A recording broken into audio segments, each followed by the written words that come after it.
for Enra me breaking news be etremo say nkrofo ekotwitwa students mienu bomo ekotwitwa mo second was St Mary's Boys ewo Aponwa Western Region no. Now we've gotten more details of the ACE na answer never to us on the subscribe na click the notification bell no so we our latest news be about once ebeka na yache abrante bi nso ayesusu say womo dey sa nyambransem no abrante no eka ho enti no mebom story ni mu na say yehu de eko na for from what the PTA chairman your friend Mr. Berima what they abeto enim no wakasa e was City FM so na asema what they atudwa and say attack na nkasa de mbrantie na yetwitwa omo sekan no esiye Friday just a Friday ahomache NACye na esiye no na student no just say rashi wo mo ekọ hospital na wose de esiye pote and say students no wo mo commit them na wa wonim say midterm de enye wo bia na ekofie nti just say wo mo still wo mo school nim no na still they are allowed and they will be allowed to sleep in their dormitories. What you say because midterm they na compose you makwanya na ya compose say muni amukofie but midterm they na compose nti na say students na yakwa attack omo no na wo mo pe na wo mo da saa ground floor room 5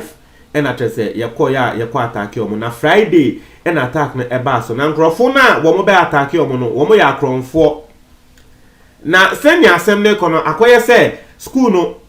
normally nkrofo eba ho nkrofo twen say wo mo committee ma wo mo nim say wo mo committee ma students no wo mo fa wo mo chop boss and wo mo trunk enkofie ati say midterm there wo chop boss ni o trunk no wo ho say wo de be kofie because midterm no wo call for just 3-4 days be pe ya makwanya na mo de mo chop boss and mo trunk say be kofie nti midterm no there o me ye ne say wo mo pack o mo chop boss ni o mo trunk ekogu one room students ni na nti saa time no na say nkrofobia wo mo community mu wo mo sorry eba school mu ho ebe attack students no ebie chop boss and trunks no na de wo mo benya wo mbia no wo mo ayedan wo mo afa nti it was a similar case nti wo mo ba room ho no na say wo mo attack student na no mo da room ho na say chop boss and trunk enya o mbebie enya mo mbefa no wo mo faaye na enibre eba nkrofo no afa and say day na wo mo ba ya wo mo ba attack student na ye the student no eko hospital no the next day nkrofo no sanso ba abiom na meaning say the next day na group for an nkrofo na wo mo de say kan ebetwa students na dia but the yenim say the next day nkrofo bi sanso ba ho say wo mo sanso ebewi ade abiom na the see and say after the attack on the students no and after say cadet for ebemu cadet for so na be still they were still in school inti cadet for no ebemu and teachers no so na ebi mu teachers ne dey so omo dey or school ni mu anomo inti teachers ni be mu inti wo mo ye omo hu groups omo ga say okay sisi e be ne say ye be group ye ho na number dodo say akoda room we number dodo inti ngrofo ne ba bioma ye doso inti wo mu ntumi nya de wo mu ntumi attack ye inti no any plan na wo mo fa inti wo mo fa plan na wo mu group ye omo ho no say wo mo ba attack omo the previous day no wo mu nim wo mo nim so students no wo mu ni ho yenko ne nsanko wi ade nti the next day wo mo ba ya no mo hu say say ngrofo yi wo mo group omo no mo did that different rooms omo adults nti e ho na say cadet for no ehu boys ni bi na wo mo confront boys ni bi ka say hey open dem wa mo ka mo be wi ade no wa nti boy no hu senya confrontation no serious no na say pa wo mo dwane ye but na cadet for no ngrofo bi ka ho a wo mo te Aponwa community ho community na school ni ewom no nti wo mo hu boy nenim ehye ne nso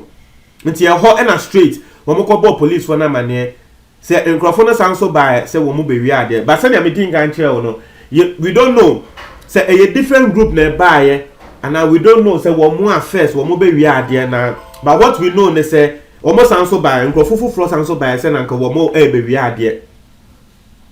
nti ho na wo mu di enim cadet for no ne teachers ni students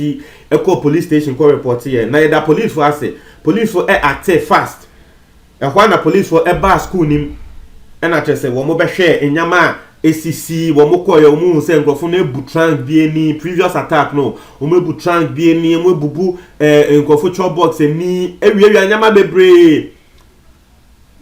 Enti nipa baako a wo identify sa abrante na wo te community ni mu no e na wo catch police for na police for no ekoche sa abrante no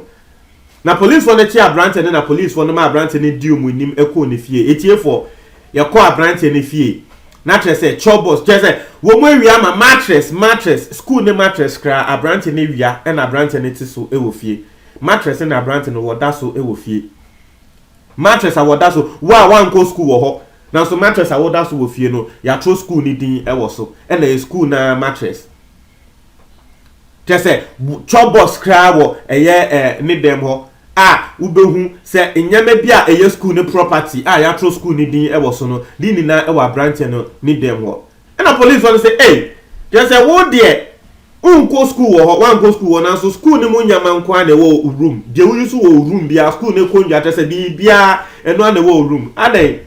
na say that's not the first time wo mo ebe wi ade e wo ho no just say utumi hu se eye actor de bia wo mo ye utumi hu say ye ade a wo munim say student no meet term no mo aba obewia because wo munim say meet term de wo ko a eya na security da low nti wo ko meet term no mo aba no mo obewia and I say ne car pa ye full and ya che no nti police for no wo mun ne ko ni dem a wo ko hu san nyama no afa wo ntumi interest nya nyama no ebe pie wo so obviously it shows say bu wia because school no so air report say san nyama na mo be find ni no ayra ena yehu ewo dem ena won so na wo ba school ha yehu se na nka wo be wi ade a ye confront wa wo dwane ye no nti afa wo be yi wa no sen ena police wo no e de na kwa ende wo mo achi na atum na PTA chairman no ena ye bisa no say nti assembly esise no PTA for eden ena mo ya fa ho ena o say sisia no immediately no the PTA for na ye ne say wo mo akofa more security men abeka the old security men ne ho na chese bambo no enkosoro na aside that no just like any other secondary school any other big secondary school e Ghana say most of secondary schools e Ghana say no into me NG fence and a wall emfa ho because as I say no eya na etaiso into you see eya school me say eya St Mary's Boys school no eya de a esun ye inti no womu to me NG fence emfa ho womu to me NG wall emfa ho inti de womu to me ye ne say front no na PTA for e de sika ball mu any old student na womu de sika ball mu a womu ye omaje say womu si wall but sika no etumi so ye for wall for only the front of the school but school ne chi ene eho ni na no che say asase no sunto womu to me enya sika ensi wall no inti ngofo intrude into the school womu ba freely because the school is not fenced enim ne penny ya fence ya na enim ne penny ya wall into womu sre municipal authority no say we there womu mebo omo na womu pe entumi nye at least womu try say womu ye sika no edu only for the front into we there womu mebo omo na we just as St Mary's Boys Senior High School ya wuni man President Robert Mugabe we nya ne baby ko Mugabe we obi a wo schooli wo Ghana hase ya no ba school wo Ghana hase ya na wo training no Mugabe na trese wo Kwame Nkrumah ase na Kwame Nkrumah na wo training no